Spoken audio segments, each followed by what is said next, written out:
Well, hello, I'd also like to thank you for allowing me into your homes for this 25th edition of Season 4 of Esoteric Science Roundtable. And I want to go ahead and jump right into the show proper. I have quite a bit of material to discuss, and so I want to go ahead and get into it.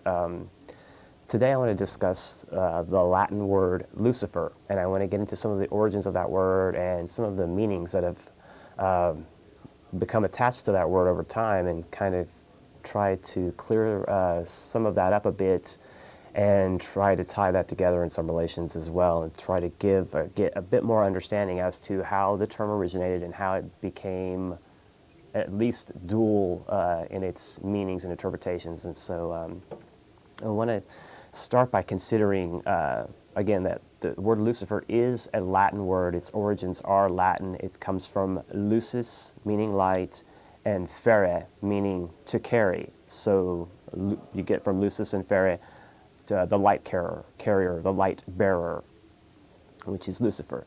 And so again, that's being the origin of it. One thing that's very key to bring up is that the word Lucifer is not of Hebrew origin. And so when we look back for biblical references, we're not going to find any reference to Lucifer except save two instances in the Bible, once in the Old Testament and once in the New Testament. The Old Testament reference is in relation to not the traditional Satan as we would think of, or the traditional adversary as we would think, and I'll touch base on that and elaborate a bit more in just a second. And then we do find the term Lucifer also being brought up in the New Testament, and in that case it's in Revelation 22:16, and it refers to Jesus in that instance, and so that's something to consider as well.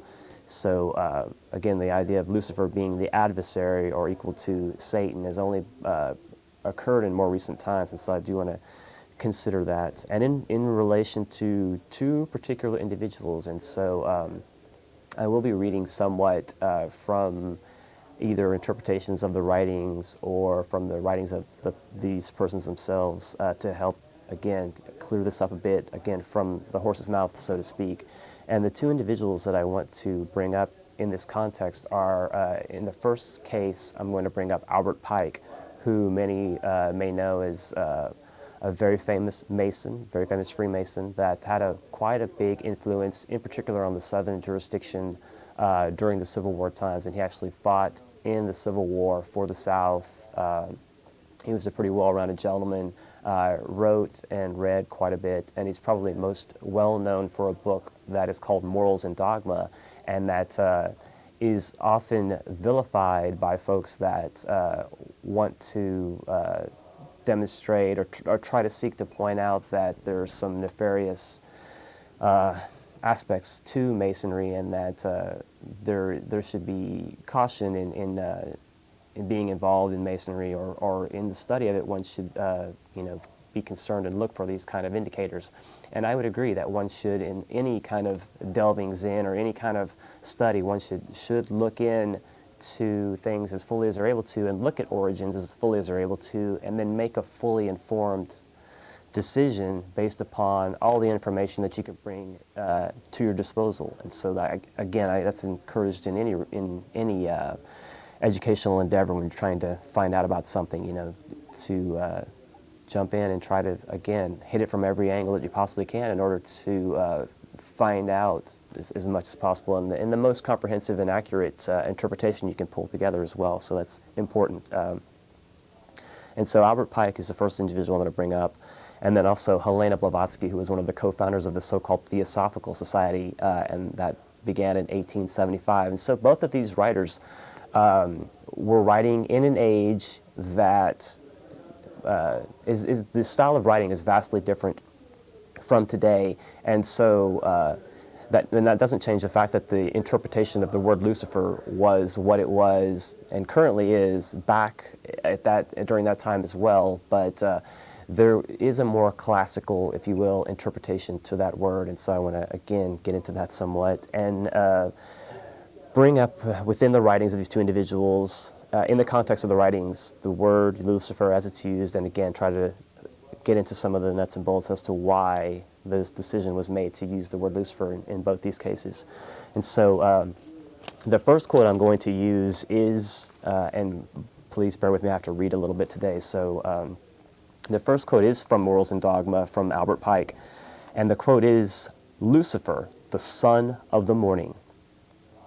Is it he who bears the light, and with its splendors intolerable, blinds feeble, sensual, or selfish souls? Doubt it not."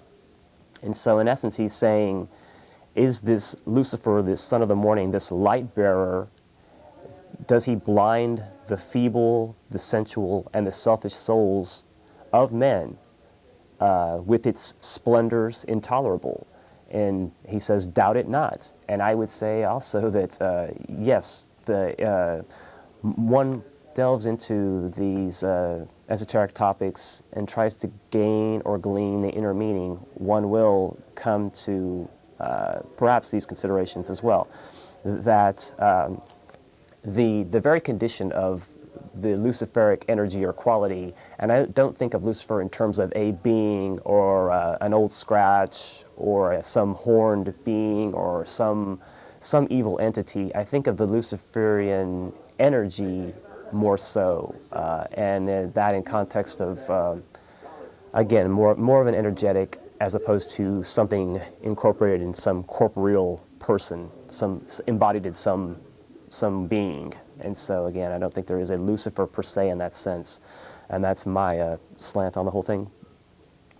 So nonetheless, this energy, though, this quality does permeate mankind, and it's tied up intimately in our origin. If we consider the legend in Genesis in the Christian Bible, the snake begins to speak to Eve and tempt her. The snake is never called Lucifer.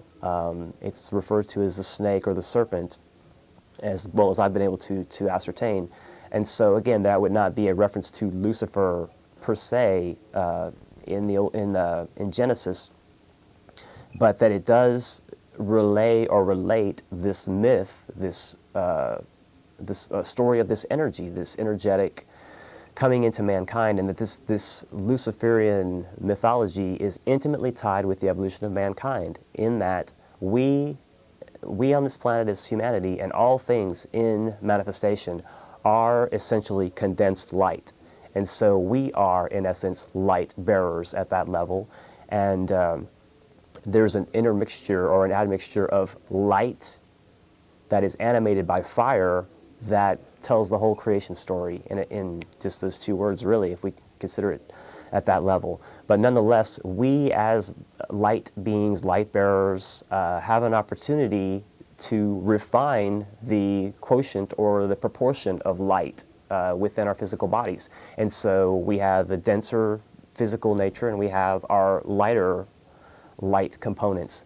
And it's just a matter of identifying with one or the other and focusing our attention in one or the other aspects of ourselves. And so this, again, ties us to the idea of the Luciferian energy or the adversarial energy. The idea that Lucifer is a light bearer also ties into, again, the idea of gaining knowledge, gaining wisdom, gaining enlightenment. But by the same sense, this Luciferian or Luciferic energy also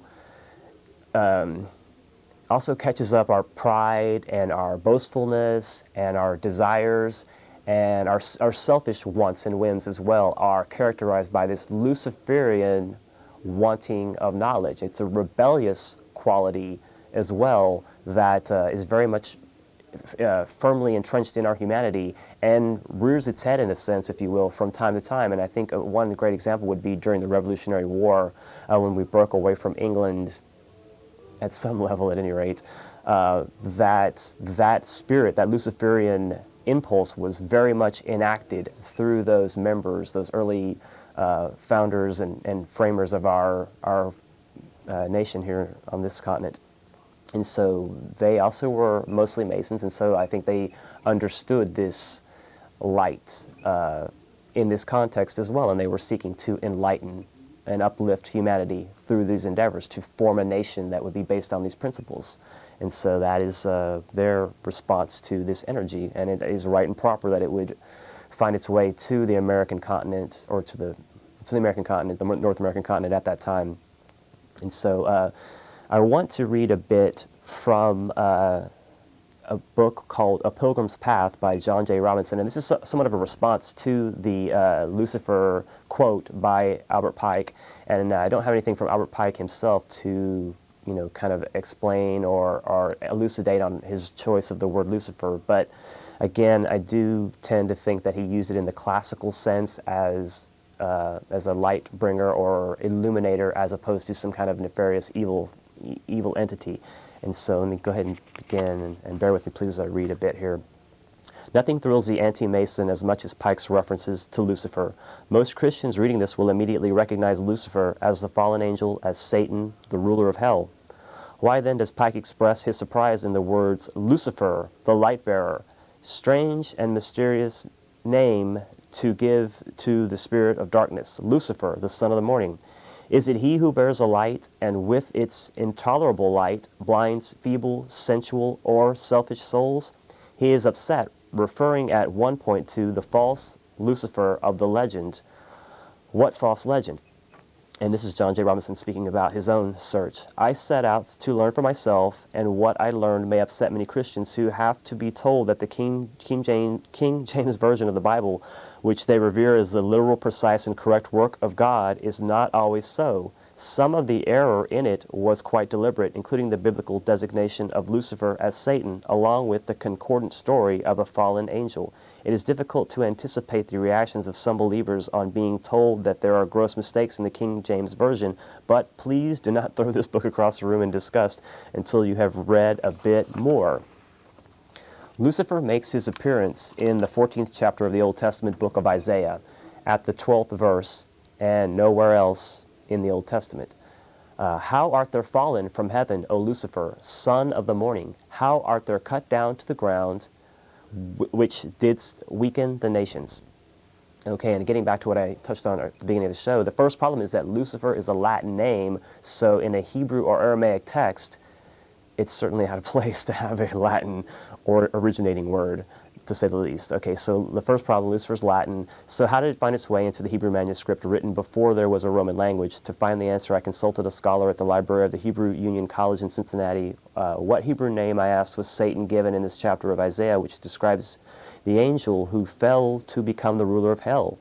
The answer was a surprise. In the original Hebrew text, the 14th chapter of Isaiah is not about a fallen angel, but about a fallen Babylonian king, who during his lifetime had persecuted the children of Israel. It contains no mention of Satan, either by name or reference. The Hebrew scholar could only speculate that some early Christian scribes writing in the Latin tongue used by the church had decided for themselves that they wanted the story to be about a fallen angel, a creature not even mentioned in the original Hebrew text, and to whom they gave the name Lucifer.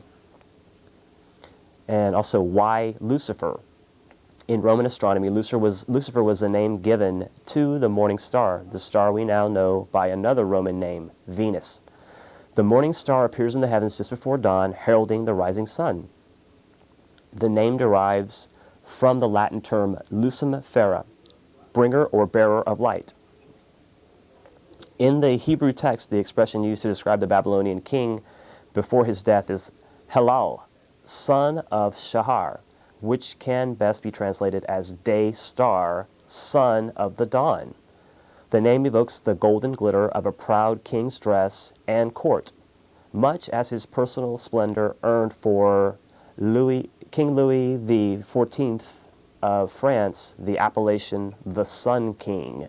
And so again, this is saying that the Hebrew text, the origin of the using of this term to apply it to this particular individual is because he was this arrogant type of proud king, and so he was described as this day star, son of the dawn, which was translated to be Lucifer, which was later interpreted as the adversary. Although, again, as I stated earlier, this was Latin, and so it was later.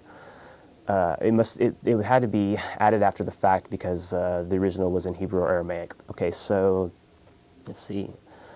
Scholars authorized by the militantly Catholic King James I to translate the Bible into current English did not use the original Hebrew text, but used versions translated from the Catholic Vulgate Bible, produced largely by St. Jerome in the 4th century. Jerome had mistranslated the Hebraic metaphor, day star, son of the dawn, as Lucifer, and over the centuries a metamorphosis took place. Lucifer, the morning star, became a disobedient angel cast out of heaven to rule eternally in hell.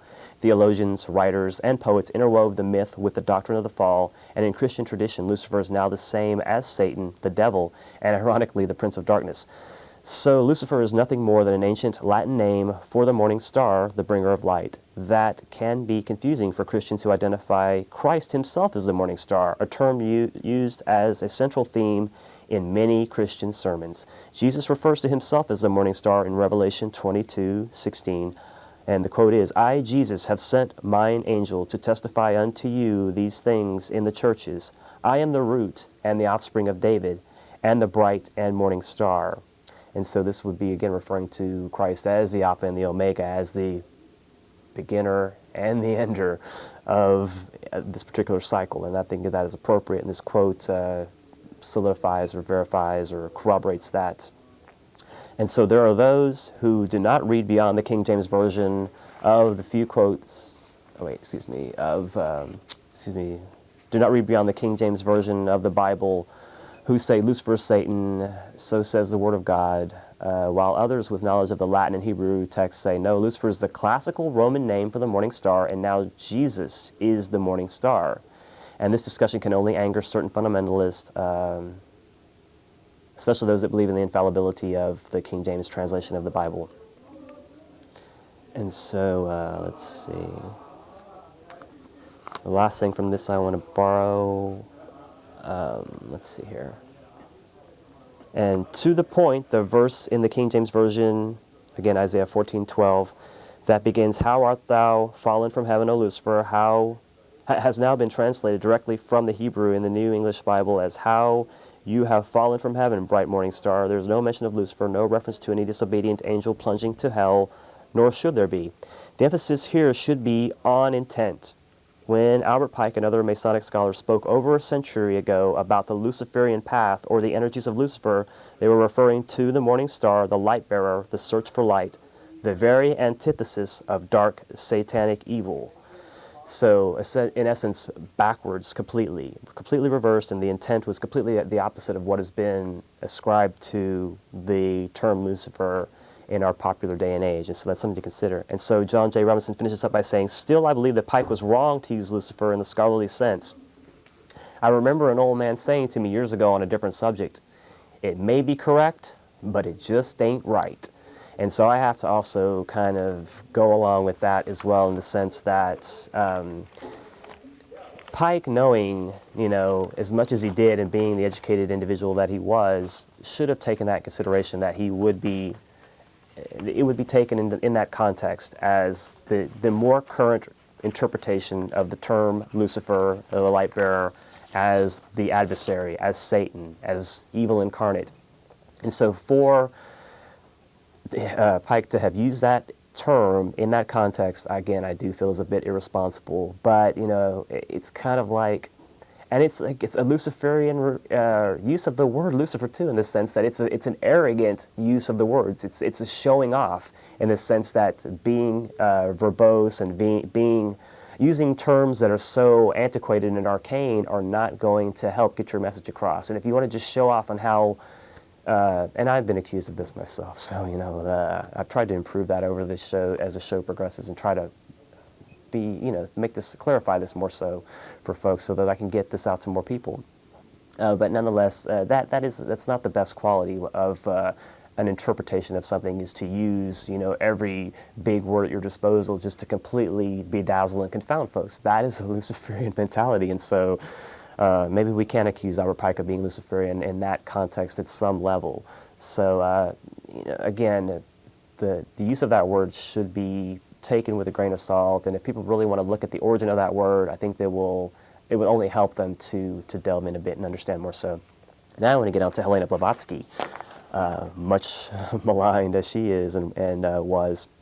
And to read from her article from a website called Blavatsky.net, and under the heading of 263 articles by Helena Blavatsky, I want to read from What's in a Name, Why the Magazine is Called Lucifer. And just to briefly explain, in 1887, the Theosophical Society under Blavatsky did initiate a magazine that was titled Lucifer, and so she gives the reasoning why she decided to title the magazine Lucifer.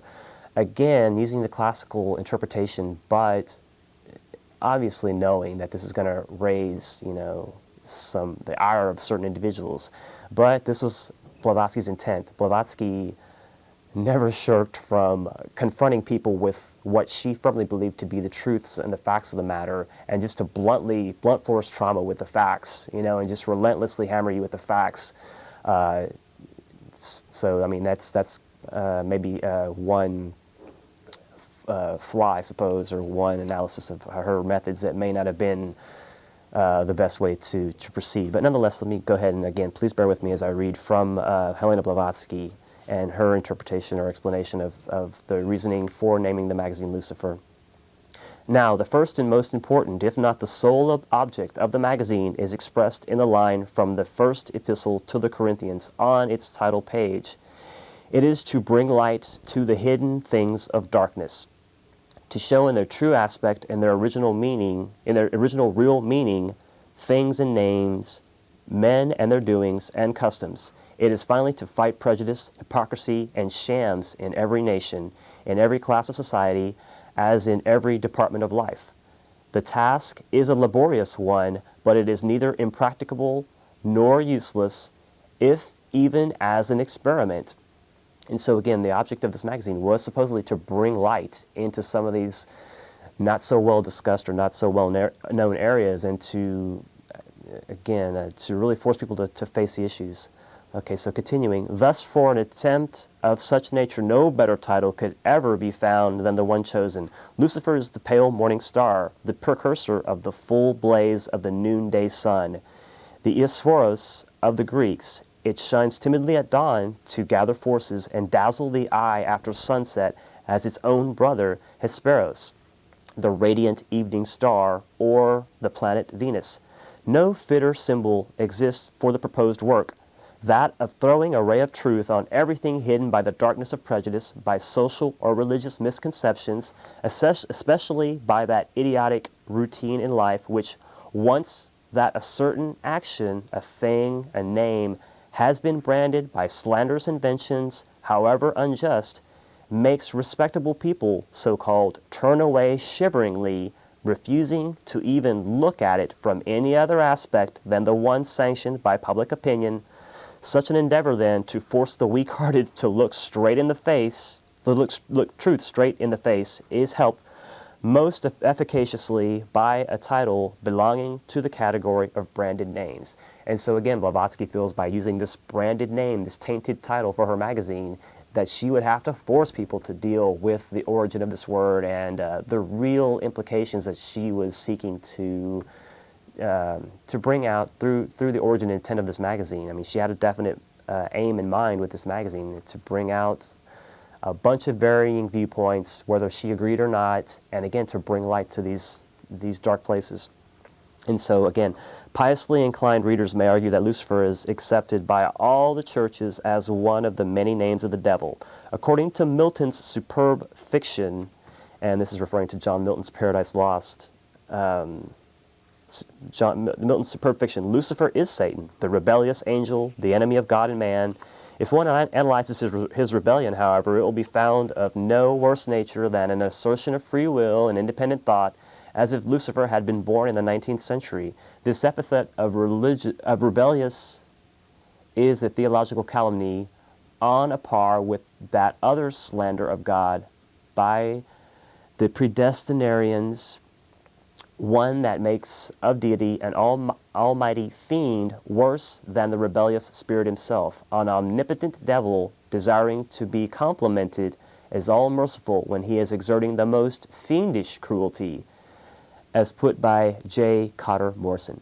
Both the foreordaining and predestining fiend God and his subordinate angel are of human invention. They are two of the most morally repulsive and horrible theological dogmas that the nightmares of light-hating monks have ever evolved out of their unclean fantasies. And so, let's see, I probably will borrow a bit more here in a second, but I wanted to elucidate a bit on that. So again, she's trying to demonstrate the title in its classical sense and showing how it has been adopted or adapted by the church at large as meaning the adversary, as meaning Satan. In actuality, that is not the case. And so again, this misinterpretation has gone unchecked for quite a number of years, and it's become accepted. It's kind of like the idea of color of law. You know, things aren't on the books, so to speak, things aren't right, so to speak, but there are accepted practices. It's kind of like using your social security number for some kind of information, where when it says exactly, or it says specifically on the card, this is not to be used for identification purposes. And so again, it's kind of that whole idea that this interpretation has just become the known and accepted interpretation, in spite of the fact that it is classically and literally not the correct interpretation of the term Lucifer. Again, the Latin for light bearer, Lucifere, the light bearer. Okay, and so let's see. As far as the idea of the prejudices and the superstitions that these monks, so-called, or these early attributors of this term. To follow up on this, it says, they date from the medieval age, the period of mental obscuration during which most of the present prejudices and superstitions have been forcibly inoculated on the human mind so as to have become nearly ineradicable in some cases, one of which is the present prejudice now under discussion. So deeply rooted indeed is this preconception and aversion to the name of Lucifer, meaning no worse than light bringer, from lux, lucis, light, and fere, to bring, even among the educated classes, that by adopting it for the title of their magazine, the editors have the prospect of a long strife with public prejudice before them. So absurd and ridiculous is that prejudice, indeed, that no one has seemed to ever ask himself the question, how came Satan to be called a light bringer, unless the silvery rays of the morning star can in any way be made suggestive of the glare of the infernal flames? It is simply, as Henderson showed, one of those gross perversions of sacred writ which so extensively obtain, and which are to be traced to a proneness to seek for more in a given passage than it really contains, a disposition to be influenced by sound rather than sense, and an implicit faith in received interpretation, which is not quite one of the weaknesses of our present age. Nevertheless, the prejudice is to the shame of our century. And so one last little thing I want to get into with the intent behind, again, naming the magazine Lucifer that Blavatsky started. This cannot be helped. The two editors would hold selves as recreants in their own sight, as traitors to the very spirit of the proposed work, were they to yield and cry craven before the danger. If one would fight prejudice and brush off the ugly cobwebs of superstition and materialism alike from the noblest ideas of our forefathers, one has to prepare for opposition. The crown of the reformer and the innovator is a crown of thorns indeed. If one would rescue truth in all her chaste nudity from the almost bottomless well into which she has been hurled by cant and hypocritical propriety, one should not hesitate to descend into the dark, gaping pit of that well, no matter how badly the blind bats, the dwellers in the darkness, and the haters of light may treat in their gloomy abode the intruder. Unless one is the first to show the spirit and courage he preaches to others, he may be justly held as a hypocrite and a seceder from his own principles. Let's see. And so, again, it's, you know, it goes on to mention that hardly had the title been chosen when they started to get some adverse reaction to it. Surprise, surprise. And it even goes into some examples from some different people. The reaction of a well-known novelist, a man of the world at a dinner party, a fashionable lady interested in occultism, let's see, a journalist, thoughtfully while rolling his cigarette, makes a comment about the magazine. So it makes you wonder again why this would be. But again, the interpretation by the learned people, supposedly, allegedly, of the times was equally, they equally shunned the title. And so, is it any wonder that this adversity came about, in relation to her deciding to title the magazine Lucifer? There's also, well, let me finish up reading this one last part here, and then I think I'll get more to some other stuff. Blavatsky, again, continuing from this article about what's in a name, why the magazine is called Lucifer. Again, speaking about the real meaning of the term. This gives the reason why one of the early popes was called Lucifer. As Yang and ecclesiastical records prove, it thus follows that the title chosen for our magazine is as much associated with divine and pious ideas as with the supposed rebellion of the hero of Milton's Paradise Lost. By choosing it, we throw the first ray of light and truth on a ridiculous prejudice which ought to have no room made for it in this our age of facts and discovery. We work for true religion and science, in the interest of fact as against fiction and prejudice.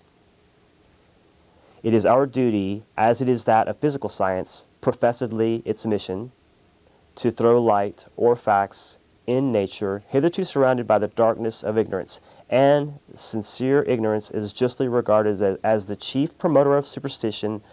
That work is therefore a noble and beneficent work, but natural sciences are only one aspect of science and truth. Psychological and moral sciences, or theosophy, the knowledge of divine truth, wheresoever found, are still more important in human affairs, and real science should not be limited simply to the physical aspect of life and nature. Science is an abstract of every fact, a comprehension of every truth within the scope of human research and intelligence.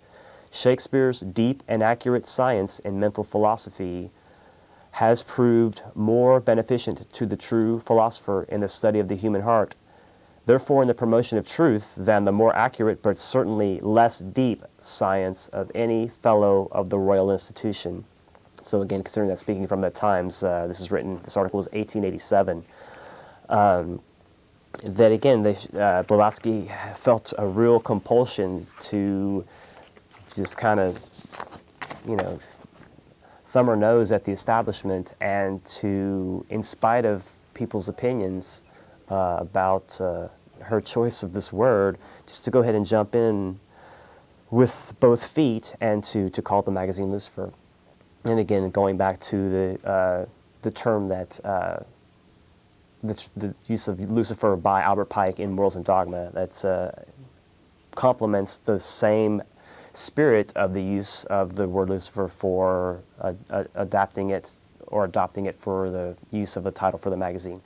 So those are the two main people that I wanted to discuss because they are often propped up by, again, those that want to put Masonry in a bad or negative light, or those that want to put Theosophy or Blavatsky in a bad or negative context or negative light.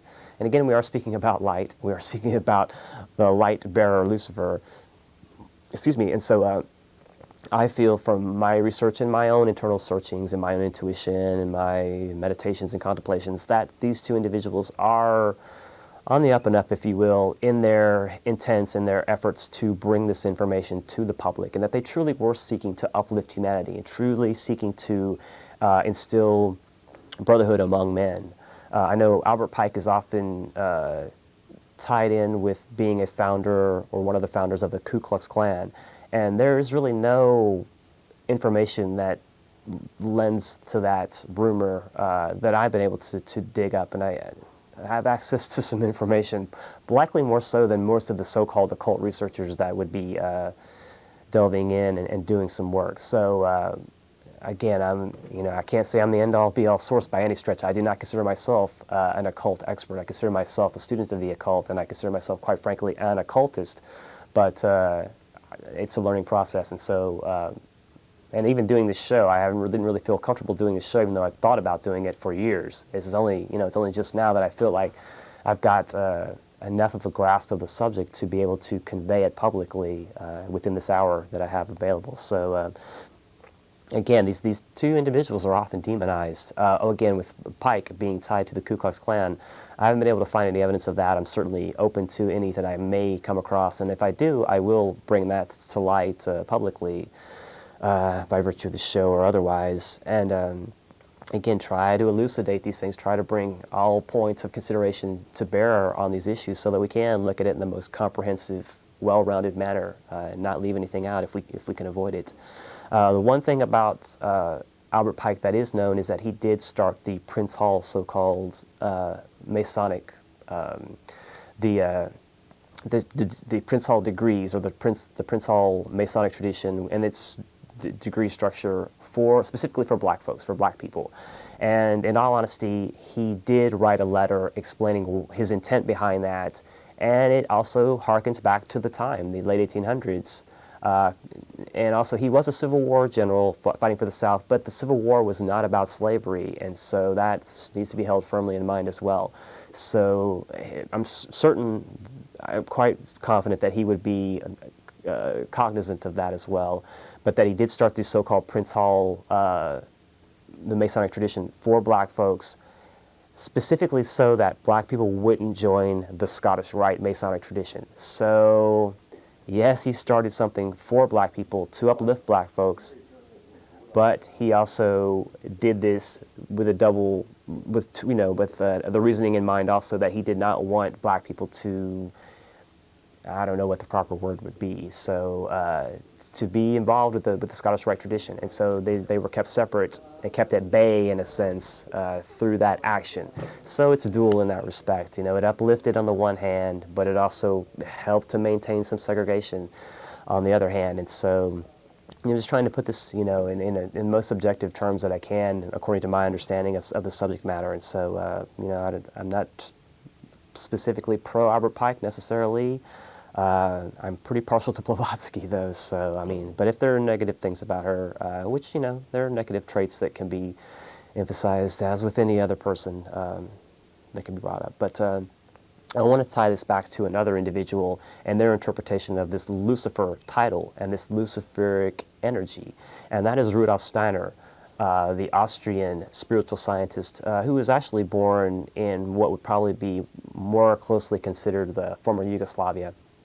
Nonetheless, this guy, Rudolph Steiner, from a very young age, had a psychic ability and was able to perceive into the inner planes, if you will, and have that gift, that inner gift, that inner sight gift.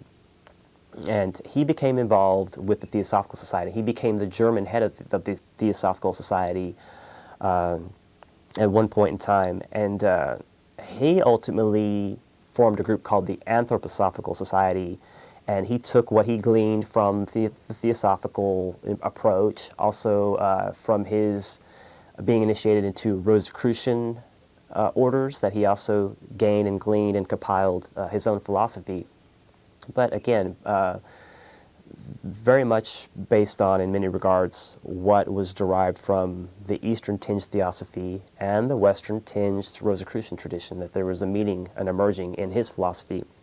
But Steiner spoke about Christ, the light bearer, as the balance, as the bringer of balance between Lucifer and Ahriman. The Ahrimanic being an influence that drags us down into the densest material matter, and it would, for instance, an example of Ahrimanic energy would be to create some huge, big earth-moving machine to move around. If you're in the construction or something like that, and you've got some huge dump truck type vessel, using that kind of and using all the fuel and all the machinery, and to build this cumbersome device to move something from one place to the next, when a use of another type of moving that might be through some kind of sound waves that can be levitated and transported just through the air,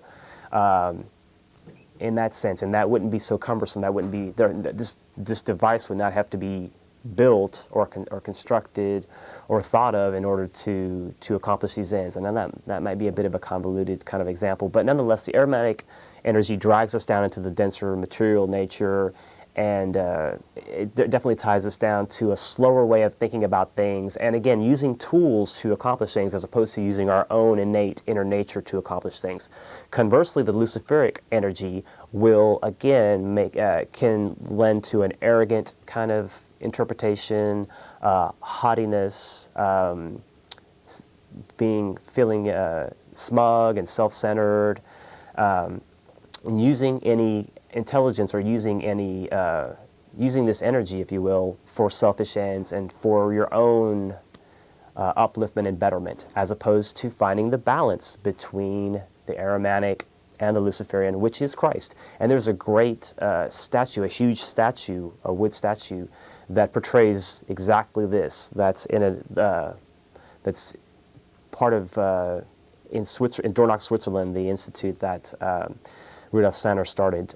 There's this wooden statue that portrays this very concept: Christ in the middle of Lucifer and Ahriman, and Christ as the bringer of balance, as the Alpha and the Omega, and as the arbiter, the mediator of this energy, that he will take this light-bearing wisdom and convert it so that it has the selfless, sacrificial quality that our humanity needs at this time for our proper uplifting and unfoldment. And so this is the reason for Christ to come at the time that he did in this cyclic fashion, to be the light bearer, to redeem the light infusion that had already taken place by virtue of this tree of evil mythology and this biting of the fruit of the tree of knowledge, and that this delving into dense matter that succeeded that action.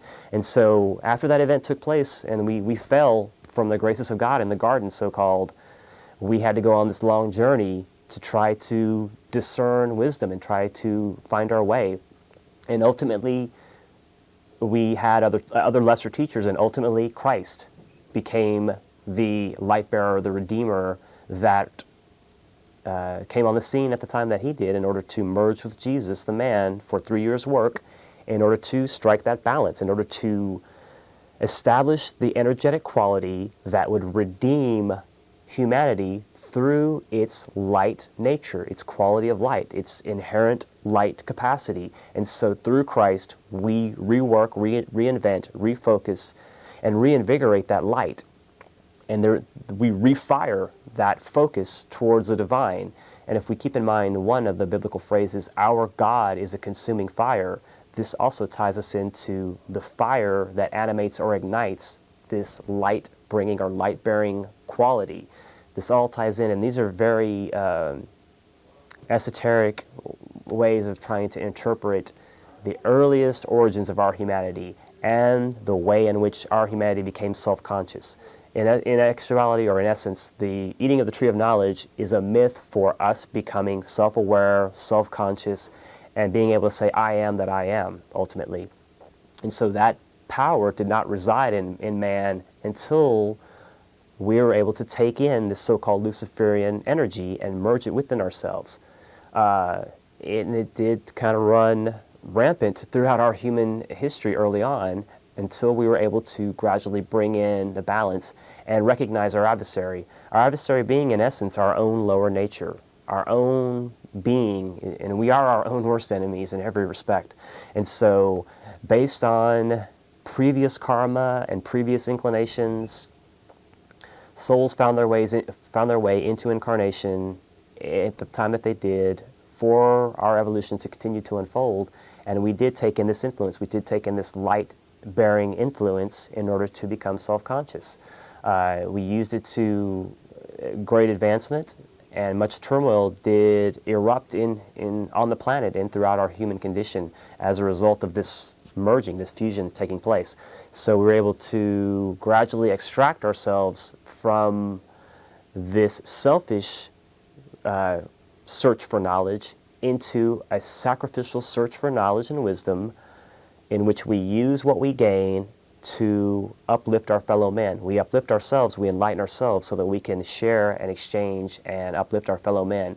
And this has ever been the intent of the esoteric orders that work with the energy of Christ. Now, certainly there are esoteric orders that are satanic, not Luciferian. Again, keeping in mind that Lucifer is a Latin word, it's not a Hebrew word, it's not an Old Testament word. It was added later and interpreted according to those terms later on.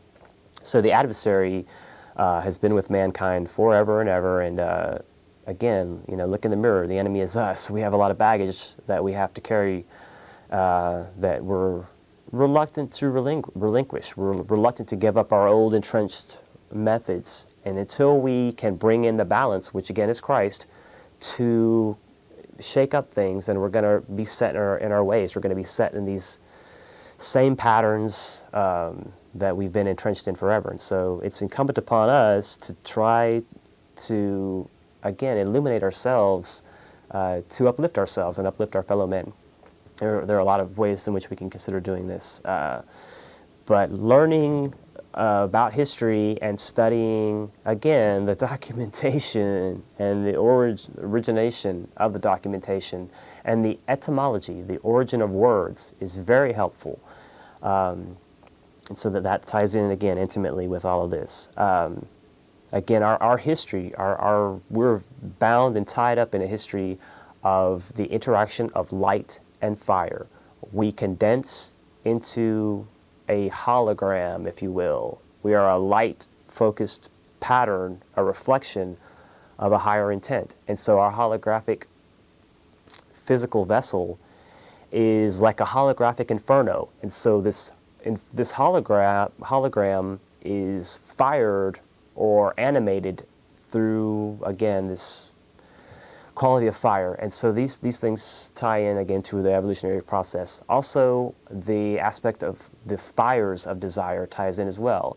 This, again, can lend to this Luciferic leaning, or it can lend towards the sacrificial fires, the burning, the willful burning of the lower nature to sacrifice it for the redemption of the higher. And once we make our will one with the Father, as did Jesus through Christ, we can balance. We can bring balance into our own understanding, our own sphere of influence, and we can move forward and progress in that centered state of being that has a great magnetic influence on others. And so as more individuals take in this balance and take in this nature of Christ, and as St. Paul said, take in Christ in you, the hope of glory, the more so this balance will maintain itself and magnetize, and there will be a greater spreading out, a greater rapport in a cyclic fashion among the sons of men. And so this is part and parcel of this unfolding that will take place as more people are able to ascertain the true nature of the energies playing out through the planet, through our humanity. We are part of a planet, we are beings on a planet, and we're akin to the brain cells of the brain of the planet. And so if we're familiar with the idea that a small portion of the brain is being used in the physical body, it's the same for our planet. Only a small portion of us as brain cells are enlightened or have that fire invigorated and animated and lit in the proper context for interpreting the will of God in any sense whatsoever. And so we have to put ourselves in line with the divine and fire our wills in accordance with this larger will in order to be the enlightened component of the greater brain trust. And as more people do this, then the planet itself can become more enlightened, and it can take on a character or capacity that has never been experienced on this planet before. We have a definite duty or responsibility here on this planet to again help this process forward. Our planet is going through a trial or change or an initiation, if you want to use that term, in which it's moving from a condition of personality-centered attention to a soul-centered state of attention. And so it's very akin to when a person becomes enlightened, if you will, becomes a saint or something of that nature, or becomes a master, that this process takes place. It's a reinventing, it's a rebirthing process, and our planet is going through this now as we speak, and this coming in of the Aquarian influence is very much part and parcel of that, and this coming on board or coming online of human minds with this greater plan for unfolding coming in, making ourselves aligned with the will of God, the will of the Father, will help this process come into being, into effect. And so as more people consider ourselves as components of light that is fired or inflamed by the divine, then the more we can consider our responsibility in that context and do our utmost to be the best reflectors of the highest intent of the divine, as we're able to understand, interpret, and ascertain that. Once we understand it, then we can anchor it. And once we anchor it and align ourselves and fix ourselves with that determination to maintain, in spite of all adversity, our merging with the Father, then much will be accomplished. And so again, a Christ consciousness, if you will, or a greater unfolding of our human quality of brotherhood and right human relations is all part and parcel. It's all incumbent upon our ability to get past, again, the routines and the ideas that we may have held on to for a long time that may not necessarily be right and proper and adequate, and to try to look at things in a greater context and to try to see things from someone else's perspective, or put yourself in someone else's shoes, as the saying goes, in order to appreciate things more fully. I am firmly of the mind that there is only one God, and also that the Son is representative of, throughout ancient times, of that one God through all societies for our humanity. And as we can be reminded of that fact, we can always look back on that influence to, again, stoke the fires somewhat, and to bring this light-bearing compulsion to the foreground. We have to, again, cultivate it and make it a habit of everyday practice, as opposed to something that we just consider from time to time. There's a vast difference between those people that, types that just attend church once a week or once in a blue moon, as opposed to those people that have a fixed, determined pattern of living, a habit of living that's based on their best understanding and interpretation of Christ, of the bringer of balance, of the eldest brother in the race of men, as a teacher alike of angels and men, and that we can follow this example. We can pick up our own cross and we can follow this example that has been portrayed for us in the gospel narratives, and that has been elucidated for us through various esoteric traditions. Again, it's quite easy for many people just to see the word Lucifer and to paint with a broad brush and say, oh, that means Satan, evil, the adversary, these groups are evil, these people are evil, there's no question about it. So I would caution people with that kind of thinking, just try to do some research, open up your heart, open up your mind, and meditate on these things a while, just to go with the flow of the path of least resistance can oftentimes get us into trouble.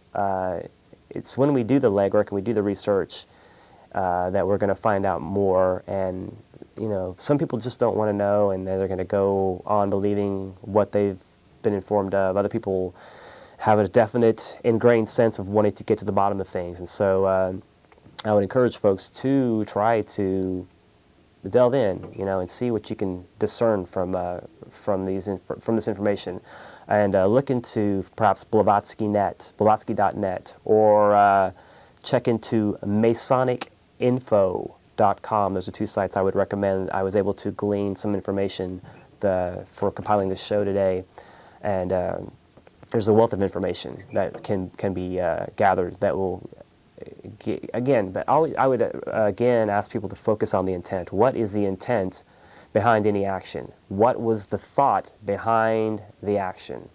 And that's, I think, where we need to focus more so, as opposed to just looking at the surface and seeing a word that kind of rubs us the wrong way and just automatically flying off the handle at the sight of that phrase or that word.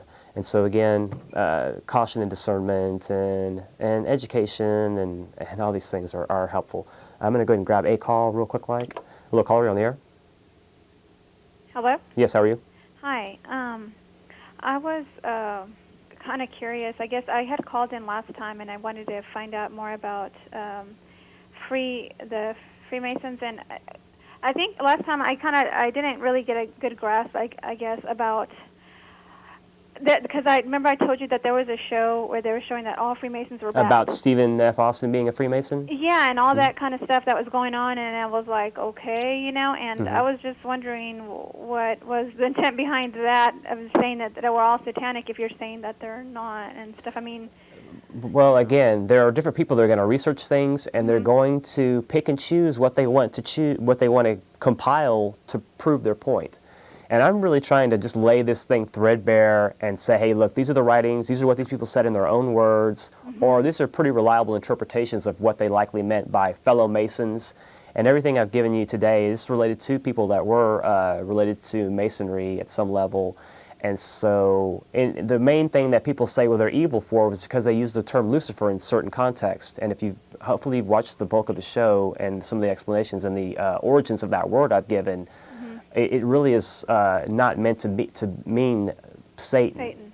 Did you catch the earlier part of the show? No, I just barely changed the channel and I saw this. Okay, well, let me just reiterate quickly. This is important. The word Lucifer comes from lucis, meaning light, and fere, meaning to bring.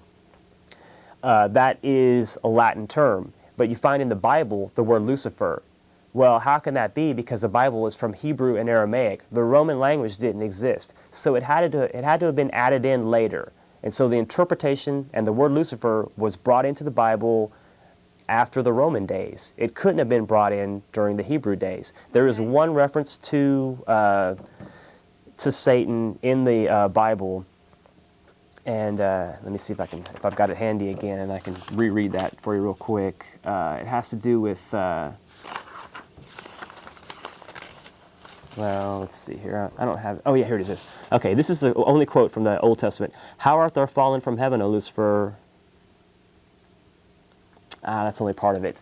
But anyway, it relates to a Babylonian king. It doesn't relate to Lucifer, and so people have tried to take these things and change the meaning. And so the new interpretation, the more recent interpretation of the word Lucifer as Satan has only been added since the Roman times, and it's an incorrect interpretation of that word. And also Christ is known as the light bearer in Revelation, or Jesus is known as the light bearer, and so that's a problem there as well.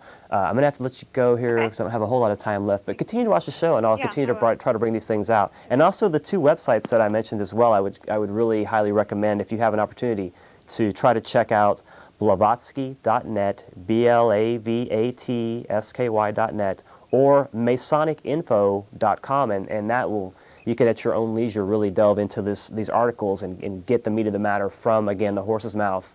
And so you can see why, or you can try to help yourself determine why is it that these groups are painted in a bad light as evil, satanic, negative, what have you, because that happens quite often.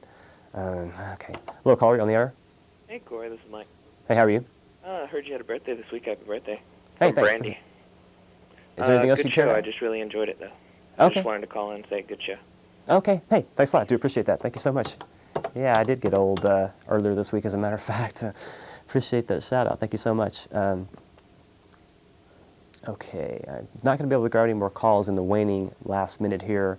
But again, I do want to just encourage people to, when they see or hear of somebody making an allegation, especially in relation to the occult, so-called, or towards Freemasonry, that you really do look for the documentation and don't just trust so-called occult experts, which I am not an occult expert. I consider myself a student of the occult, and I try to study and learn just like the next person to try to bring this out publicly for everybody's help as much as I'm able to. I want to thank everybody for taking the time to view. I want to thank my producer, Chris, for commanding the helm of the Starship Esoterica. Thanks, Austin. Take care. Have a nice evening.